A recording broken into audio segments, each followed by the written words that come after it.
চট্টগ্রামের ফটিকছড়ি উপজেলা, যা আয়তনে একটি জেলার সমান।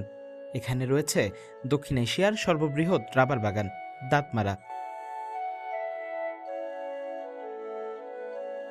২ নম্বর দাঁতমারা ইউনিয়নের বিস্তীর্ণ অংশ জুড়ে অবস্থিত এই রাবার বাগানের নামও এসেছে এখান থেকে।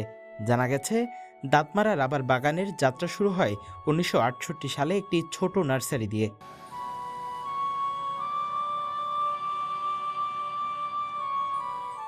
স্বাধীনতার পর ১৯৭২ সালে একটি অর্ডিন্যান্সের মাধ্যমে বাগানটি বাংলাদেশ বনশিল্প উন্নয়ন কর্পোরেশনের কাছে হস্তান্তর করা হয়।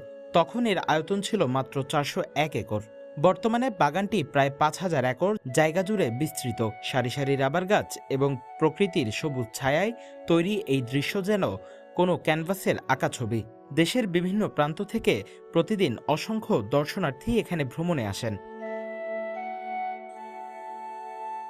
রাবার গাছ পরিবেশ বান্ধব। এটি তাপমাত্রা কমাতে সাহায্য করে, কার্বন ডাই অক্সাইড শোষণ করে এবং জলবায়ু পরিবর্তনের ঝুঁকি কমাতে গুরুত্বপূর্ণ ভূমিকা রাখে। গাছের গভীর শেকড় মাটিকে দৃঢ় করে ধরে রাখে, পাহাড় ধস কমায় এবং জীববৈচিত্র্যের ভারসাম্য বজায় রাখে।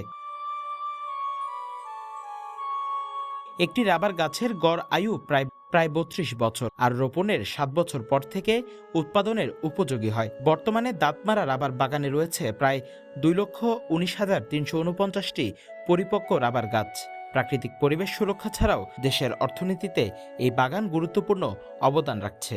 এভাবেই দাঁতমারা রাবার বাগান শুধু বাংলাদেশের নয়, সমগ্র দক্ষিণ এশিয়ার পরিবেশ ও অর্থনীতির জন্য এক অনন্য দৃষ্টান্ত হয়ে দাঁড়িয়েছে।